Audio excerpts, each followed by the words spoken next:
Hello everybody, welcome to my next movie review. This movie review is extremely overdue, and finally, today, I'm going to talk about a movie that I've been gabbing about for a while.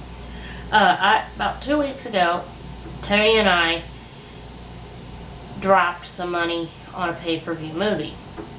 A recent movie that's been out and hasn't actually made it out to DVD yet.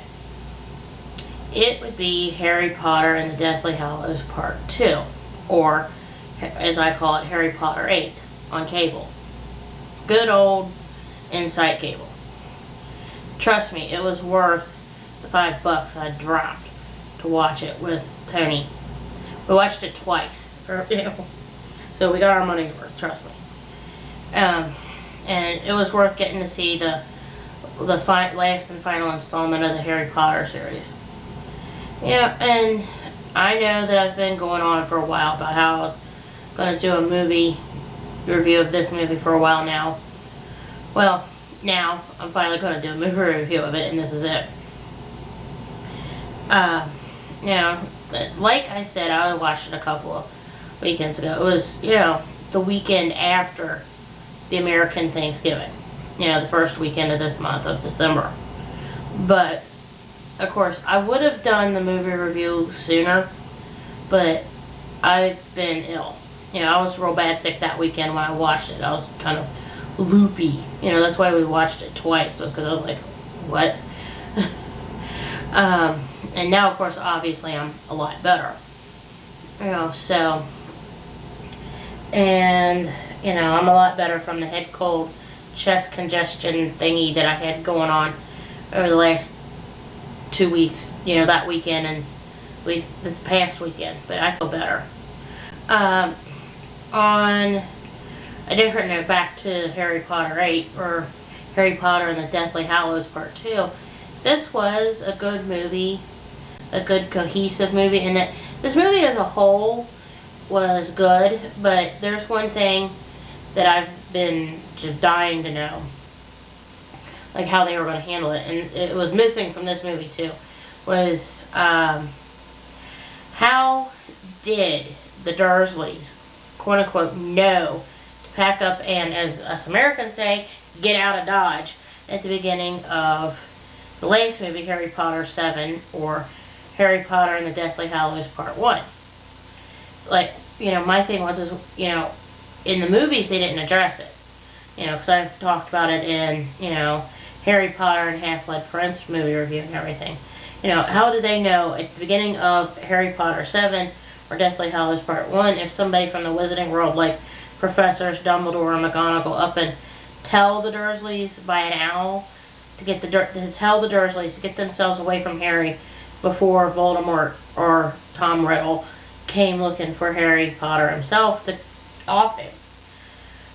I also wondered why, instead of pulling the memories out of Snape's head, like, how Professor Dumbledore will put his wand to his head and go like this, and like this long, like, spider webby looking lit up thing comes flying out of his head, and his memory thing, he puts it in, the thing, saves it for later, just watching the pensive and what have you. Why did, instead of doing that with Snape when he got bit by Nagini and he was dying, why did Snape just cry tears into a vial and give the tears to Harry to put in the pensive glass in the headmaster's office instead of, the other way? It's just what happened. One of the, that part I didn't quite get either. Like why they didn't do it like a little more close to the book, but I guess that was just for more dramatic effect. Whatever. One of my favorite parts of the movie that I thought was funny was when Professor Snape has all the students get up, get dressed, to come down to the Great Hall. And Snape's down there talking to the students, and Argus Filch comes marching in, doing that prissy-ass march run thing that Filch does in all the other movies, and Filch goes on about their students out of their beds, their students out of their bed. Professor McGonagall's response was, they're supposed to be out of bed, Filch, you idiot, or something to that effect. And, I half expected Professor McGonagall to call Filch a dumbass at that point, because I always did think Filch was a bit of a dumbass in the movie. Although, like I said, Professor McGonagall called Filch an idiot, which he was. He was really stupid. I mean, and just as an aside, and I need to talk about this, I can't remember offhand, but I mentioned the fact that Filch is what's called a squib, which, it's like a squib or a scrib or whatever they called him, is like, he's a muggle, a non-magic person born into an all-magic family. It's like the reverse of a witch being muggle-born, like Hermione, or however her name is pronounced. It's like the reverse of her. He's a muggle-born to an all-magic family. Another part that I liked in the movie is like towards the end, and I'm not going to tell how the movie ends. If you read the book or seen the movie, you know how it ends. I don't need to expound on that. But the part that I thought was just really cinematically, cool was the whole flying scene with Harry Potter and Voldemort, where like they start off at the top of one of the towers at Hogwarts, and Harry tells Voldemort, that let's end this how we started it together. And Harry just bear hugs Voldemort, and Harry then jumps off the tower, and Harry's fighting back and forth with Voldemort, and they're going like this and trying to poke each other and everything. I mean, that just was like, it's like they're flying around, and they're, fists are flying and all that other stuff. I mean, it's like, all you see is like them just smacking each other and, all this other stuff, and just trying to like beat each other up and everything else. And and even before Harry jumps off the tower with Voldemort and they start wailing on each other, Harry calls Voldemort by his Muggle name, which of course, as I mentioned before, is Tom Riddle. Another thing that I enjoyed, a third thing that I enjoyed watching, was Molly Weasley, or Mrs. Weasley, Ron's dad, I'm sorry. Excuse me, I'm being dyslexic. Try Ron's mom. Molly Weasley, or Ron's mom, Mrs. Weasley, kicked Bellatrix Lestrange butt all over the Great Hall. And, of course, this won't ruin the ending, but Molly successfully kills Bellatrix inside of the Great Hall. She just goes crack, and it's like, she just vaporizes into nothing. And she dies. Of course, I'm not going to ruin, as I said before, how this movie ends. But I want to say, even at the end of the movie, the only thing that really got me is,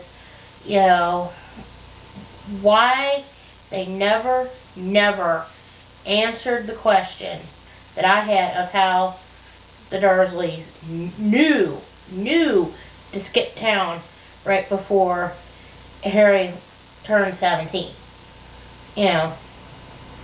Even when Harry was dead and talking to Professor Dumbledore in the King's Cross train station in heaven, I guess, or wherever he went, Limbo, even Professor Dumbledore could have mentioned this detail here to Harry if, Dumbledore said, hey, I sent an Alba, the Dursleys tell him to skip town or whatever. Or, or even if he had, even if Dumbledore had the note sent to the Dursley through Professors McGonagall or Snape, or even, Snape when he cried the tears into the vial, they could have showed, Snape talking to Dumbledore about it, and Dumbledore telling Snape, hey, write this letter and send it to the Dursleys if you love Lily, or something like that, and just tell them they need to leave, for their own sake before Harry turns 17 or whatever. One thing, and this was another thing I thought was interesting, is they show the Chamber of Secrets again, which of course you haven't seen since, Harry's second year at Hogwarts, or third, I forget which one was the Chamber of Secrets, but it was like one of the earlier movies. But Ron and Hermione get inside of the Chamber of Secrets. And, it's, it's like everything looks identical to the way they filmed it in that earlier movie. Except for there's one difference. The basilisk is laying there, but it's a skeleton now. And what happens is Ron gets the door open because he says to Hermione, Harry talks in his sleep, and apparently Harry's been speaking parcel tongue or snake language, which opens the door to the Chamber of Secrets. And what happens is when Ron and Hermione get inside of the Chamber of Secrets, they pull one of the remaining fangs, or from the basilisk, and they destroy one of the remaining Horcruxes with that basilisk fang. And that was really neat. And in closing, before I go shoot some other videos and stuff, I know that it took me a while to get around to watching this movie, then to do a review on it. I don't think you wanted to see me all hopped up and sick, okay? But this movie was truly worth the wait to get to watch. Outside of, that one issue with how, whom, and when the Dursleys got told to run for their lives and get as far away as they could physically get from Harry at the time because of the spell ending on Harry's birthday, 17th birthday, that Lily cast on Harry, or that there was put there on Harry when Harry was a baby, right before Lily died at the hands of Voldemort or Tom Riddle all those years ago when Harry was a baby. Really. That question was never answered. And Tony and I talked about that detail.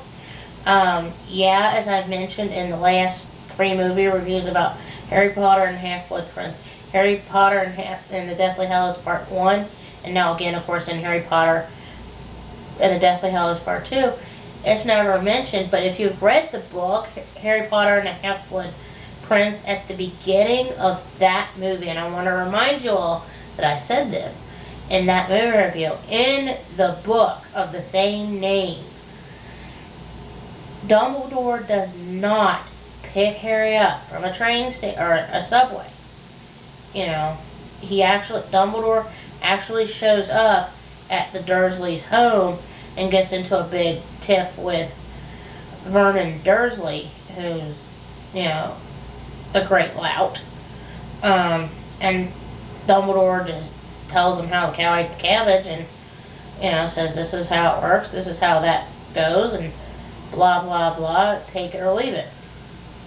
And Vernon Dursley, being the big fat idiot that he is as a character, and said, no, I don't think so, and it's good. You can tell Dumbledore, even in the books, were kind of like, no nonsense, like, it's this, like it or lump it. That was the whole thing.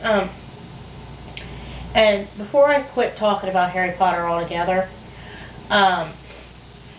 there was certain things like, a lot of the characters died. I've seen snippets of interviews with J.K. Rowling and oh God, Daniel Radcliffe. I had a brain fart. I had to think there. And it's like, J.K. Rowling says that, Dumbledore was gay. And I think I mentioned that in a previous video, when I was talking about Harry Potter, that, Professor Dumbledore was gay. He wasn't openly gay, I don't think, because he never came across as saying, I'm gay. But, he was. I watched, actually we got I think we got Harry Potter and the Half-Blood Prince recently on Blu-ray, because we have a Blu-ray player.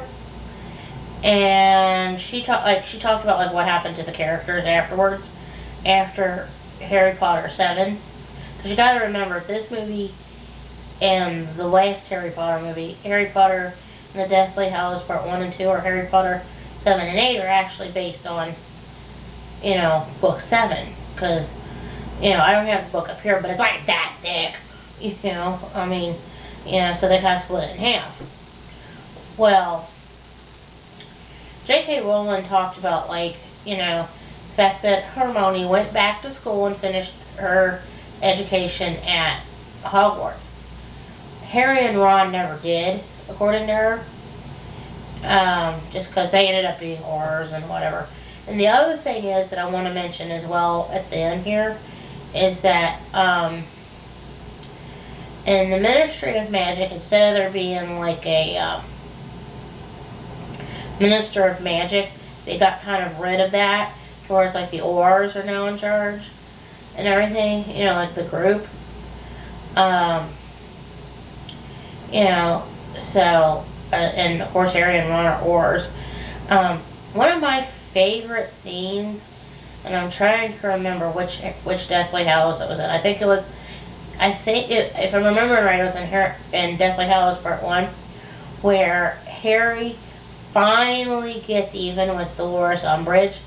I thought that part was so hysterical. And speaking of Dolores Umbridge, in case you wonder what happened to her, and I know this and I can tell you, because I found this out from like the extras on one of the Harry Potter DVDs. I think it was The Half-Blood Prince. J.K. Rowling said that, you know, Dolores Umbridge ended up going to Azkaban for all the crap that she did when she was, you know, at Hogwarts, and all the other stuff that went on. Just, that's what ended up happening to her. Of course, you know, Fred and George, I